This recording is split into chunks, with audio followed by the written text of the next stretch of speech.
Messieurs, dames, bienvenue à nouveau à un autre épisode du podcast Autour d'un verre. Je suis votre animateur Jean-Charles Côté Sauvé et c'est toujours un réel plaisir de parler de golf avec vous autres et d'échanger sur le vin. Et je dois vous dire que, en fait, je dois vous remercier parce qu'il y a tellement de gens qui m'ont écrit, il y a tellement de gens qui me croisent, qui me disent « Hey Jean-Charles, tes recommandations de vin, à chaque fois qu'ils sortent le vendredi, à 11h, 11h15, j'écoute ton podcast en m'en allant travailler ou au retour le soir.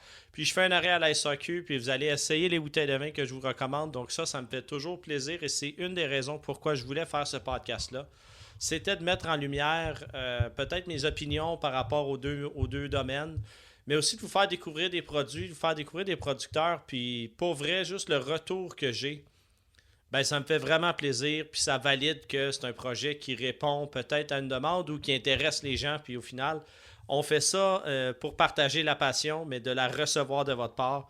Je vous remercie, je trouve ça vraiment, vraiment sharp. Ça me fait vraiment plaisir. Au menu, un peu disparate aujourd'hui. J'ai plein de sujets à vous parler. Je vais essayer d'être concis, mais je voulais toucher quelques petites choses. Donc, je voulais faire un retour sur mon apparition sur le podcast Sortez golfer avec Max Lalonde de BPM Sport. Sortez golfer, c'est quoi? Ça regroupe des amateurs et on a eu la chance de recevoir là, la première édition, en fait, la première émission de la nouvelle saison. On l'avait faite l'année passée aussi. Donc, j'ai eu la chance de jouer au golf avec Max Lalonde, Karel Aymar et Sébastien Goulet. Donc, la voix, une voix absolument extraordinaire. Il fait une imitation dans le podcast. Il fait une imitation de Michel Lacroix parce qu'il faut savoir que Sébastien Goulet, c'est lui qui remplace Michel Lacroix au Centre Bell lorsqu'il ne peut pas être là.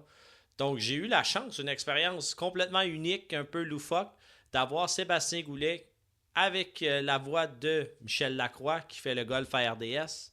Et il a commenté un de mes trous, donc comme si j'étais sur le circuit professionnel de la PGA Tour.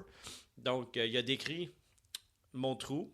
Et pour vrai, c'était une journée absolument extraordinaire. On a fini ça à l'intérieur du clubhouse. On a jasé de golf, puis on a effleuré un peu le sujet du vin. Mais le but, c'était de rassembler les gens pour le podcast, c'était de rassembler les gens le temps d'une game de golf.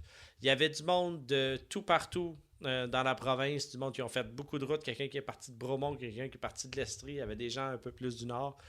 Et ça a été une journée absolument extraordinaire. Donc, je vous invite officiellement sur la commission athlétique, donc commission athlétique de BPM Sport. C'est sur YouTube aussi. Je vous invite à aller écouter mon apparition sur le podcast. Sortez golfer en partenariat avec la PGA du Québec ainsi que Golf Québec. Donc, j'ai eu une journée absolument extraordinaire. Et si jamais vous avez la chance d'aller à un des événements de sortie golfique, je sais que le prochain est sold out, mais ils se promènent un peu partout au travers du Québec et ils font la partie de golf. Il y a un souper après, puis vous pouvez écouter donc en live le podcast qu'on enregistre ou qui enregistre avec des invités spéciaux. Alors voilà, mon podcast autour d'un verre m'a permis de me retrouver derrière le micro de BPM Sport à nouveau et j'ai absolument adoré, donc je vais essayer d'en faire de plus en plus. Alors merci Max Lalonde, merci Karel Aymar, Sébastien Goulet d'avoir partagé cette game de golf avec moi. J'ai eu beaucoup de plaisir. On reste dans le golf. Deuxième majeur de la saison, le US Open. Et que dire du gagnant quand on parle de quelqu'un qui est parti de rien, qui a gravi les échelons et qui s'est rendu sur le PGA Tour. Donc, Aaron Rai qui a gagné le US Open. Honnêtement, une histoire un peu féerique. Là, c'est quelqu'un qui ne vient pas nécessairement d'un milieu vraiment aisé. Et j'ai vu passer, il y a tellement d'histoires qui ressortent après ça. Où Aaron Rai a encore des couvre-bâtons sur ses fers. Puis habituellement, on voit ça dans des gens qui veulent peut-être préserver leurs fers. Ils ne veulent pas qu'il y ait des égratignures et tout ça. Puis Aaron Rai, c'est vraiment pas par manque de moyens qu'il ne peut pas se payer des nouveaux fers à chaque année. Mais ça lui rappelle qu'il vient d'un milieu noble, qu'il vient d'un milieu qui n'est pas nécessairement fortuné. Puis ça lui rappelle que, regarde, c'est de là que je viens. Puis même si je suis sur le PGA Tour maintenant, gagnant d'un tournoi majeur, ben je reste bien ancré sur terre. Puis ça, je pense que c'est des valeurs qui sont tellement importantes. de savoir où on vient, puis de ne pas oublier ça, même si là, on est rendu dans la fortune ou on est rendu dans le succès. Peu importe le milieu, peu importe le domaine, on n'est jamais au-dessus de la mêlée. Puis Aaron Rai, avec le côté un peu remarquable qui a ses 2 gants. Hein. C'est un des rares joueurs, voire même un des seuls joueurs sur le circuit professionnel qui joue avec 2 gants. 2 gants noirs, si je ne me trompe pas. Donc, il y a quelque chose de vraiment unique au niveau visuel. Mais quel joueur de golf! Pas nécessairement le plus long cogneur. Pas nécessairement celui qui est toujours au sommet des classements. Mais pour cette semaine-là, tout a cliqué. Une semaine de rêve. Puis il a gagné le US Open. Puis je vous invite à aller voir. Pour vrai, là, je vous invite à aller voir son coup roulé au 18 pour emporter la victoire. Honnêtement, des nerfs d'acier. Vraiment, vraiment, vraiment impressionnant. Donc, félicitations à Aaron Rai. C'est des histoires comme ça, moi, qui me font complètement vibrer dans le monde du golf. Alors, US Open, qui est un tournoi qui est très important, mais on dirait que c'est un tournoi qui est peut-être un petit peu qui se fait de l'ombrage par le tournoi des maîtres, parce que le Masters, on dirait que c'est comme le gros tournoi, on veut le gagner, il y a le veston vert, mais il faut savoir que les Open, donc l'Omnium britannique et l'Omnium des États-Unis, c'est 2 tournois où n'importe qui peut aller s'inscrire dans des qualifications.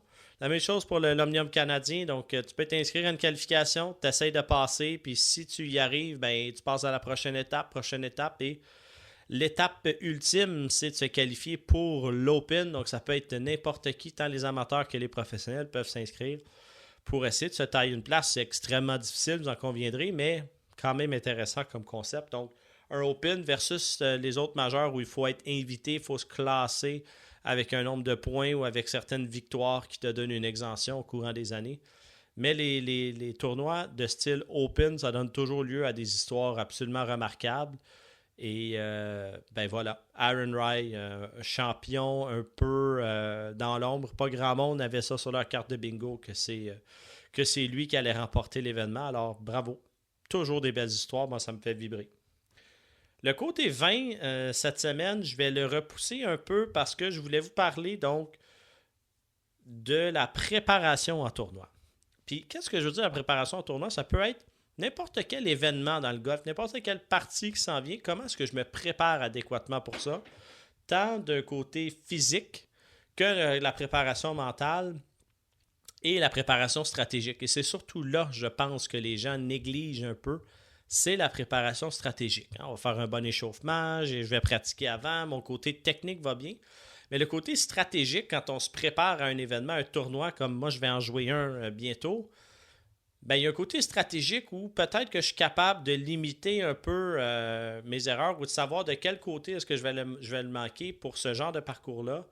Ben, des fois, ça peut être vraiment pertinent de prendre un peu plus de temps pour juste regarder le terrain que je vais aller jouer, que ce soit une préparation pour un championnat du club à la fin de la saison, les qualifications d'interclubs qui s'en viennent, une qualification d'un match-play, voire même juste, j'en ai parlé dans un podcast précédent, mais juste de jouer avec mon épisode sur les golfeurs nomades, de jouer un nouveau terrain.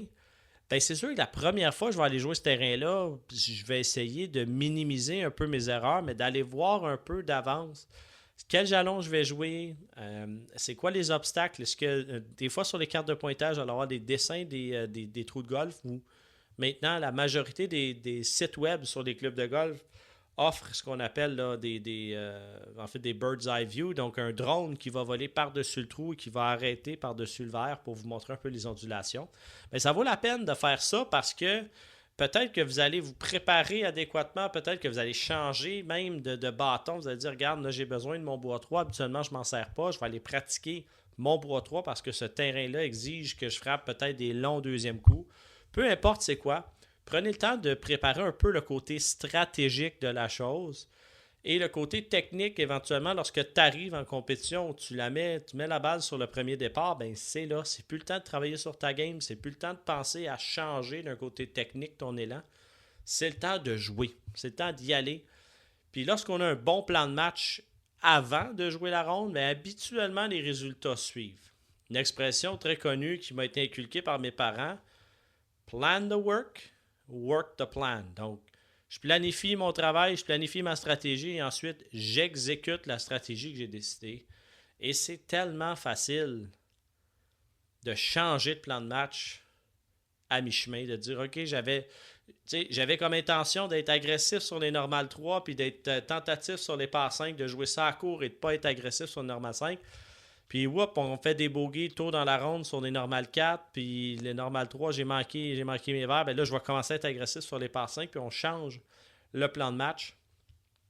Je pense que c'est Mohamed Ali qui a dit, j'ai un plan de match jusqu'à temps qu'on me frappe d'en face, puis là, le plan de match, ben, il disparaît. Ben, c'est un peu le même principe au golf. On est tellement bon à changer de stratégie ou essayer de récupérer des erreurs qu'on a commises plus tôt dans la ronde.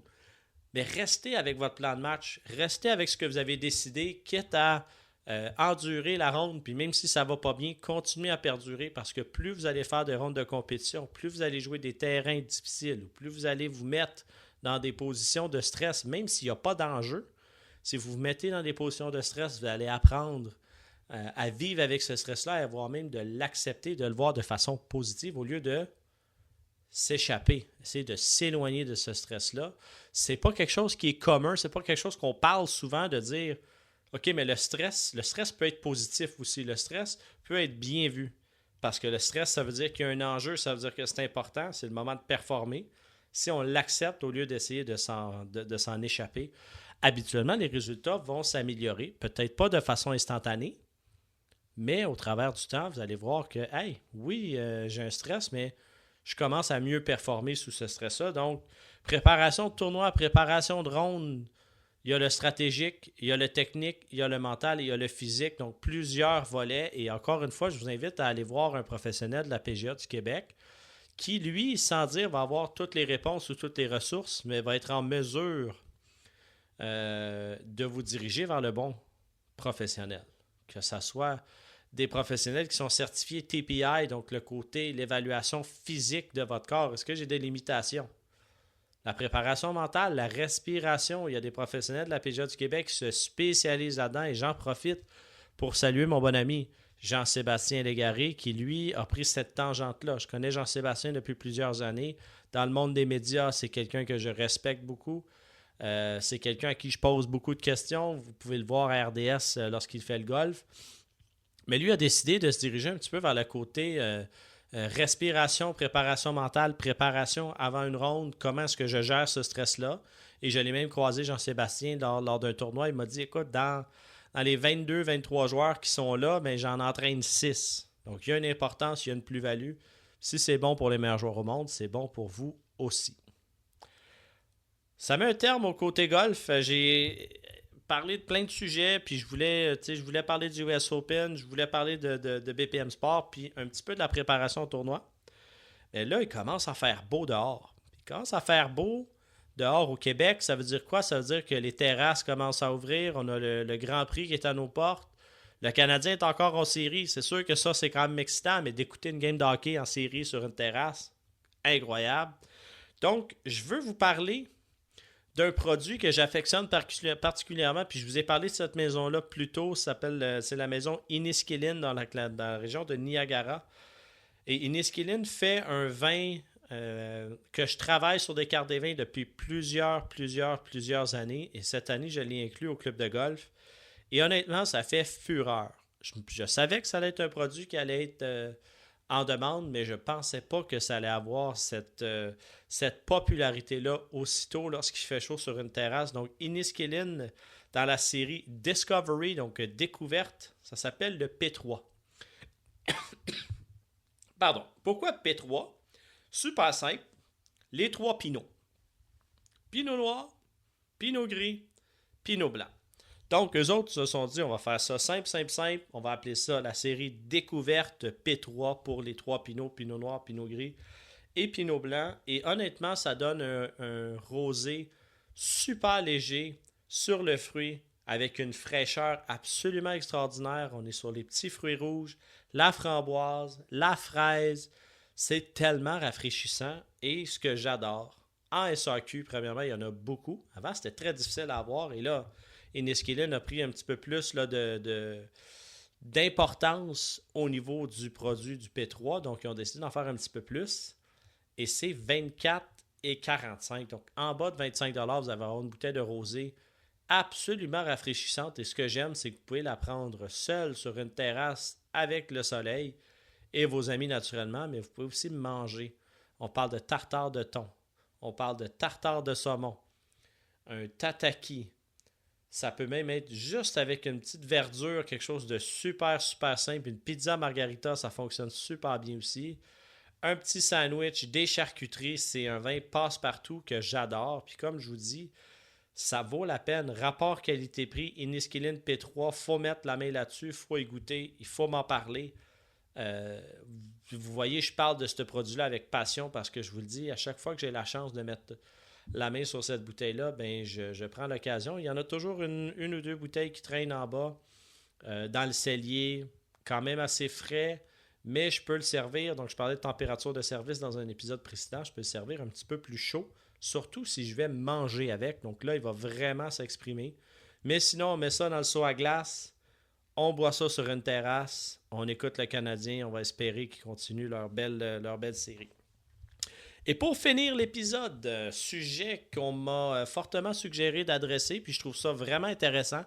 Jean-Charles, qu'est-ce que je fais quand je vais dans un apporter votre vin? Puis je trouve ça tellement intéressant comme sujet que je me suis dit que j'allais prendre quelques instants pour vous en parler. Mais les fameux apporter votre vin, ce que je trouve le fun, c'est qu'on peut se permettre d'aller sur un produit un petit peu plus cher que ce qu'on se serait payé à la maison. Mais ça va être définitivement moins cher que si j'achète une bouteille en restaurant. Il faut comprendre qu'il y a des restaurants qui vont faire une marge de profit sur les bouteilles de vin qu'ils achètent à la SAQ. C'est certain que les autres, ils l'achètent un petit peu moins cher à la SAQ parce qu'ils sont des licenciés, donc ils ont un permis, un numéro de permis pour leur établissement. Mais ce qui est intéressant, c'est de se payer peut-être une bouteille, exemple, que je serais prêt à mettre 60$ sur une bouteille de vin en restaurant. Mais j'ai tellement de monde qui me disent, ben moi, Jean-Charles, je ne m'achète jamais une bouteille de vin à 60$ pour la maison. La bouteille de vin à 60$ que vous payez à la maison, elle coûterait 120$, règle générale, en restaurant. Donc, vous allez dans un apporter votre vin, beaucoup de restaurants de sushi, beaucoup de restaurants méditerranéens. Il y a des restaurants italiens maintenant qui sont à apporter votre vin. Mais gâtez-vous, allez à la SAQ, surtout si vous savez, OK, ce soir, je me paye la traite, je m'en vais manger au restaurant. Allez dans des produits qui sont un petit peu plus dispendieux, que vous auriez de toute façon dépensé 60-65$ en restaurant, plus taxes et services. Achetez la bouteille à la SAQ. Pas de taxes et services, naturellement, parce que vous apportez votre propre bouteille. Et là, ben, vous allez faire des belles découvertes. Vous allez peut-être là prendre l'occasion de goûter à des produits dont je vous ai parlé dans les épisodes précédents qui sont un petit peu plus chers. Donc, apportez votre vin. Vous apportez le produit que vous voulez, la température de service que vous voulez, c'est vous autres qui contrôlez le tout. Et surtout, vous allez voir sur votre facture, ça va être beaucoup moins dispendieux et vous allez vivre une expérience qui est rehaussée parce que là, vous avez un produit de qualité, de haute gamme. Puis honnêtement, une fois de temps en temps, de se gâter avec une belle bouteille de vin, surtout pour les gens qui sont en mode découverte ou des gens qui veulent s'intéresser un petit peu plus au monde de la sommellerie, allez-y avec votre apporter votre vin, donc des restaurants, là, vous pouvez même faire des recherches, meilleur apporter votre vin à Montréal, à Laval, dans le Nord, en Estrie, il y en a quand même beaucoup. Dernière chose que je veux vous mentionner dans apporter votre vin, c'est ce que je trouve intéressant. Apporter votre vin veut aussi dire apporter votre bière. Et j'ai eu la chance d'aller dans une microbrasserie ici, proche de chez nous, et je garde ça pour un autre épisode, mais n'oubliez pas que vous pouvez apporter des petites bouteilles, ce qu'on appelle des picolos, donc des 200 ml de mousseux en apéritif ou en apéro. Mais vous pouvez aussi apporter vos bières dans les apporter votre vin. Donc, n'oubliez pas ça. Vous avez le droit d'apporter bière, mousseux, vin et gâtez-vous un petit peu. Faites-vous plaisir. L'été est à nos portes. On s'en va sur les terrasses dans un apporter votre vin. Pourquoi pas avoir une bouteille d'Inniskillin P3 avec nous pour se rafraîchir, pour bien débuter la soirée. Donc, je vous rappelle que le podcast Autour d'un verre, c'est du premier départ jusqu'au dernier verre. À votre santé, j'ai tellement hâte d'avoir vos commentaires par rapport aux produits dont je vous ai parlé aujourd'hui. Et peut-être qu'on va se croiser dans un apporter votre vin. On ne le sait pas. Santé et à la semaine prochaine.